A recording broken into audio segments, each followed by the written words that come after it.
You're listening to Weather with Enthusiasm.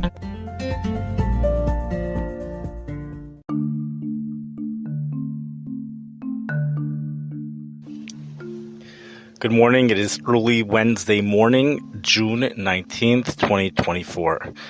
We have just phenomenal heat domes that are going on across the world right now.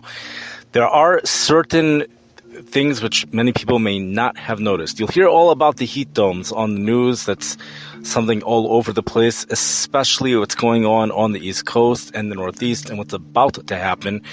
You may not hear the full extent, the magnitude of this air mass. It's really a heat dome. It's also a Bermuda high pressure on the surface. It's a powerful Bermuda high as well, which will be responsible for bringing a south to southwest flow of hot air onto the East Coast. Now, what about humid? Usually we say hot and humid air. Well, there is some humidity.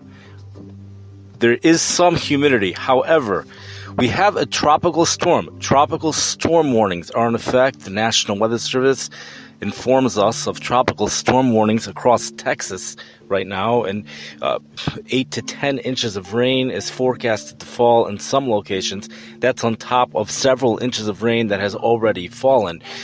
So what you have is all of that moisture gets cut off. The Gulf moisture, a lot of the Gulf moisture that usually makes its way into the Midwest and then a lot of times goes on to certain parts of the East Coast. It doesn't usually make it past the Appalachian Mountains too much, but a lot of that is getting cut off. The dew points are significantly lower than usual in many locations, and that's due to the tropical storm.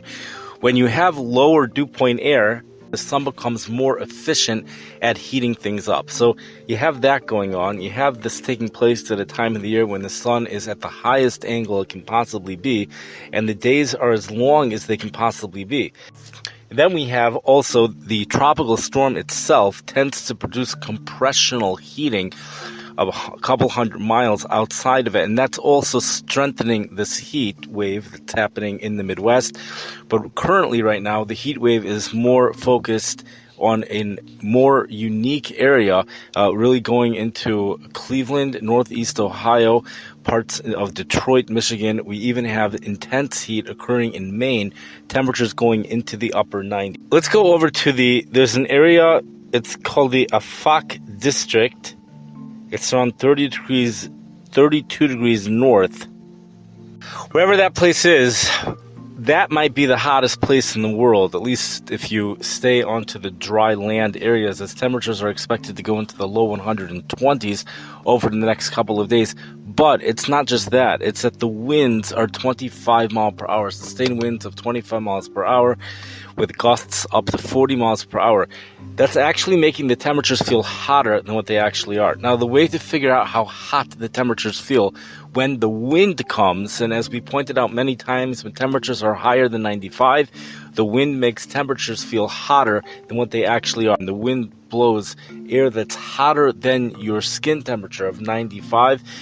Temperatures really feel hotter than they actually are. If you look at the motorcycle charts of the wind, you'll see that it goes up to about 100 degrees. And when you have a 25 mile per hour wind, temperatures at 100 degrees, they feel like 104 degrees. When temperatures climb up to 120 degrees, that difference is going to be much more significant. Temperatures are going to feel significantly hotter than just 4 degrees warmer than what they actually are.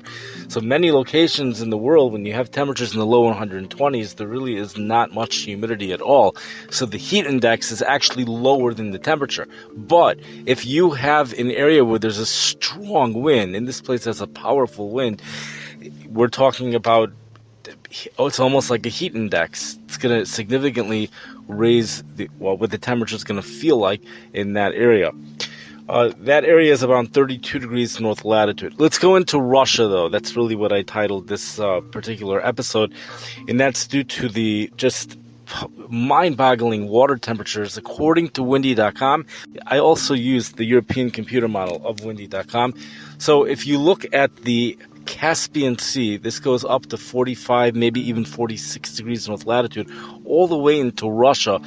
You'll see that the water temperatures are in the 70s, which sounds warm. That's for the southern part of the Caspian Sea.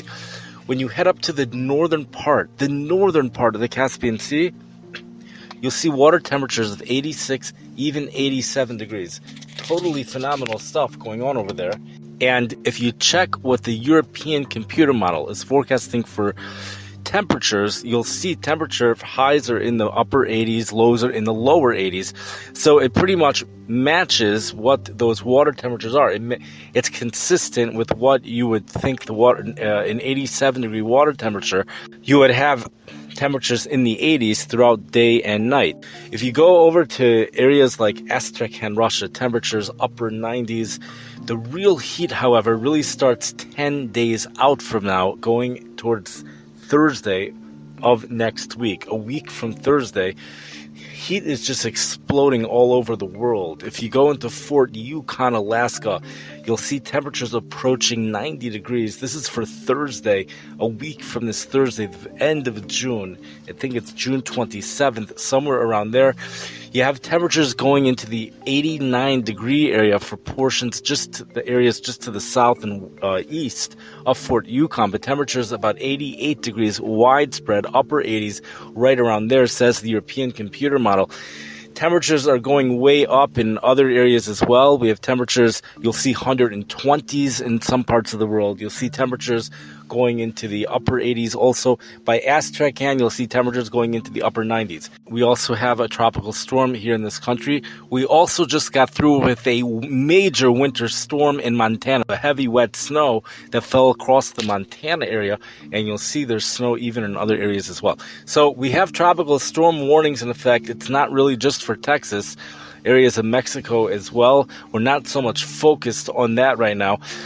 What you have to realize, what's super magnificent with this heat dome, is just the way it really takes over the country over the next couple of days.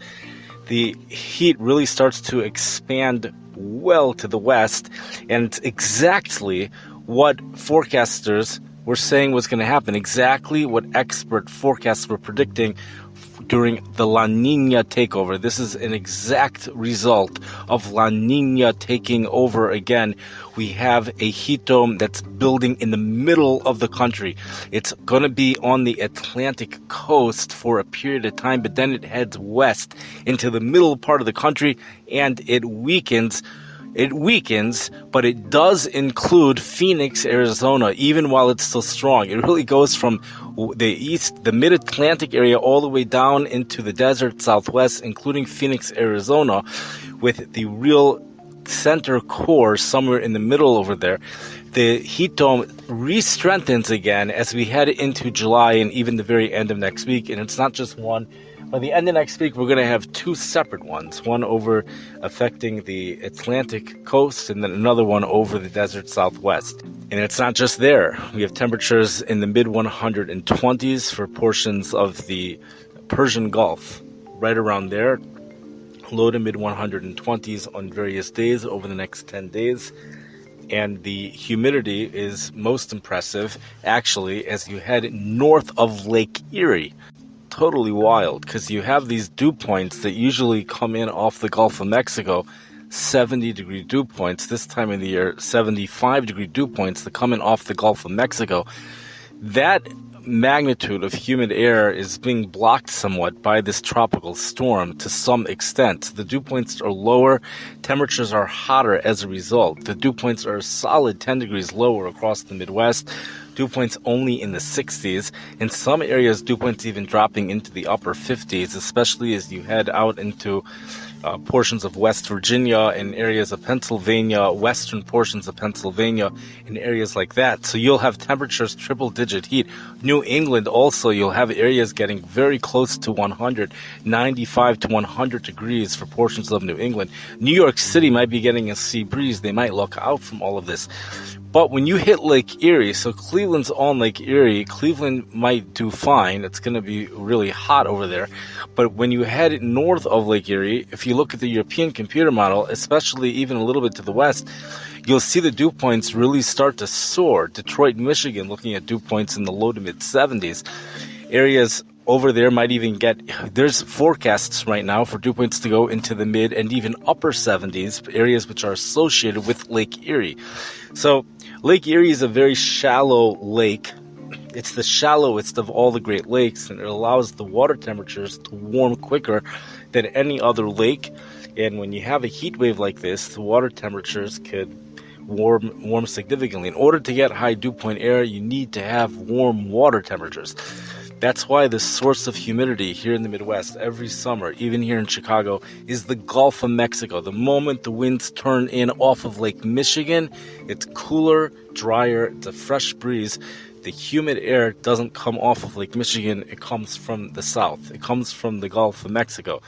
The reason for that is because the water temperatures are just too cold, and the air temperature tends to be close to what the water temperature is, and the dew point can never be higher than the air temperature. Dew point is, many say, the most accurate way to measure the humidity. The dew points on cornfields go way up because the heat is so intense and the cornfields produce so much evaporation. So you have the Iowa cornfields, dew points tend to go way up. The dew points are coming off of the Gulf. They're not really where they should be. So the cornfields of Iowa is not where the peak dew point air, it's not where the peak humidity air is going to be found. At some point, I think it will be actually, Iowa or even southern Minnesota, especially right before the heat wave comes to an end for those locations. The humidity will gather itself up in that area. So at some point, probably peak dew points and peak heat indices could be found, especially dew points in those areas. But regarding an extended spell of humidity, we would have to go over to areas near Lake Erie. These are words that I've never heard said before. To say that the humidity is associated with Lake Erie, we associate lake effect snow showers with Lake Erie. We don't usually associate humidity with Lake Erie other than like relative humidity, but hot and humid air does not usually come in off of Lake Erie. Yet, if you look at the European computer model, you will clearly see hot and humid air coming off of Lake Erie, not the Gulf of Mexico. The air coming off of Lake Erie is more humid than the air coming in off the Gulf of Mexico. Another thing, the water temperatures in the Caspian Sea are higher than the water temperatures anywhere in the Gulf of Mexico, according to the Windy.com app. And the European computer model, which is really accurate, despite the fact it's a forecast, they are forecasting solid 80s during the day and at night, all the way up there, 46 degrees north latitude, up in Russia, over the Caspian Sea. The humidity comes in off the Caspian Sea and affects Russia with dew points in the 70s. This is for parts of Russia, even more so for areas just to the east of the Caspian Sea. Hot and humid over there. Again, temperatures go well into the 90s for that part of the world. You know, you look at the Mediterranean Sea. If you use windy.com as the guide, the Mediterranean Sea, you'll see widespread 80s. Those are the water temperatures. Hottest water temperatures in the world right now are the Persian Gulf, as usual, with water temperatures between 89 and 91, something like that. If you were to get a hold of the actual sensors, the real official weather information of all the weather stations, and look at the water temperatures, I'm sure you'll see a larger variable than what the windy.com is showing. The windy.com shows you can get all that information regarding air temperature. When it comes to sea water temperature, they have a different system, and that's why I'm not so sure if it's accurate. It does look like for Lake Erie, though, it looks like it's accurate. It's matching up to what the National Weather Service says is going on by Toledo, Ohio, with water temperatures in the low 70s. Here in the Chicago area, it's showing water temperatures in the low 60s. So in short, what's happening is we have very hot air, especially for the cities which are experiencing it. It's not so normal. A city like St. Louis, this is pretty normal, relatively normal, but when you go up to places like Maine, this is not so normal. The reason that this is likely happening so far up north could very well be the tropical storm out in the Gulf of Mexico is allowing for this dome of heat to build further north than it usually does. The heat builds in the area where the heating is most efficient. So the Gulf of Mexico has been eliminated due to this tropical storm. So that forces the heat dome north, not south. That's because this solar insolation is stronger north. Despite the fact there's not direct sunlight, it's stronger north, especially in the Arctic, actually. but we don't have the heat dome there yet. We will have a heat dome there within 10 days, according to the European computer model. And it would be interesting to see, it will be interesting to see what's going to happen after those 10 days. The heat weakens after this weekend, but it does come back. It weakens again, but it's pretty much the way it works regarding heat, unless a hurricane messes it up. Once it's here to stay, and it sets itself up over the same area. So the heat is here. Nothing's ever definite with weather, but the dome of heat is setting itself up exactly where the forecast said this would happen, right in the middle part of the country. For right now, it's a little bit further east, but you look at the European computer model, it's relatively short term even. You'll see the heat moving west, this dome of heat moving west. It is an extension at all times. This is an extension of the Bermuda High. We don't even hear those terms used anymore because heat domes have that terminology has taken over the usage of the Bermuda High. Bermuda High is more associated with the surface high pressure, but back 30 years ago, Bermuda High was a phrase that was more commonly said than heat dome for whatever reason. Bermuda High is really strong as well. And we have the Ring of Fire. You'll see very powerful thunderstorms which occur right around the heat dome, and it's affecting places like Minnesota, areas over there, other portions of the country as well. If you get to the Storm Shield app, the Storm Shield app will show you where all these watches and warnings are. So we have Canada issued an extreme heat warning for Toronto, for Ottawa, Montreal, Quebec, all under an extreme heat warning. And amazingly, it really goes very far up, even to Fort Albany. From 3:49 p.m., that was Tuesday, until 7:49 a.m., but that's the way they do it. It's going to be extended. It's just in the Environmental Canada, they do it in strange ways like that. We have rainfall warnings, which were issued by the Environmental Canada for north of the international border by Minnesota. And we have flood watches issued by the National Weather Service in the adjacent Minnesota counties. We do have storms with very strong rotation occurring right now across the northeastern portions of Kansas, also south central Kansas, really all across Kansas, the south central, even portions of southwest Kansas.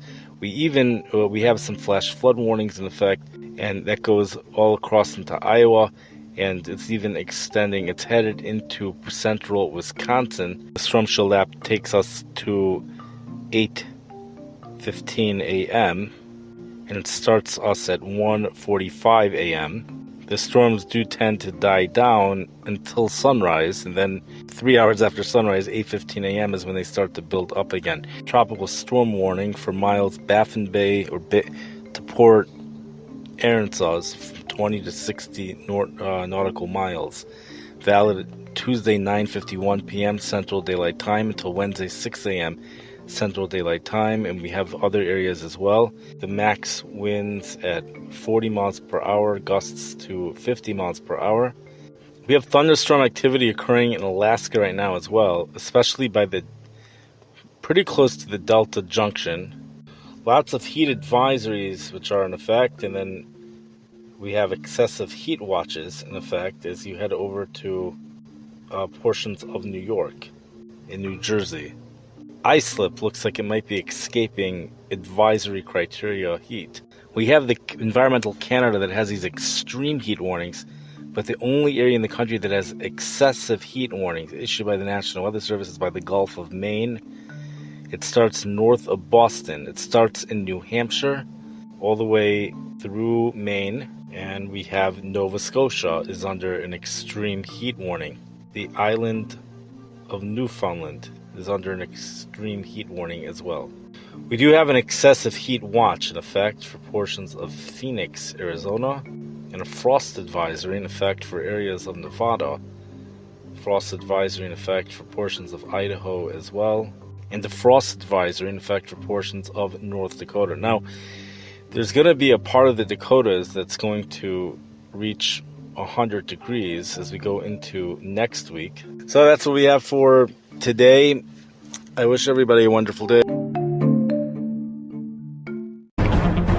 You're listening to Weather with Enthusiasm. We have a powerhouse typhoon which has developed off in the Pacific Ocean. Extreme heat continues over the desert Southwest. A big shockaroo to many of you. This is especially true in regards to what's going to be going on in Alaska. We have parts of the world that are so hot right now. Temperatures are expected to go into the low 130s. What also makes the situation absolutely spectacular over there is the enormous differences between night and day. We have a remarkable weather pattern change that's going to be taking place over the next few days.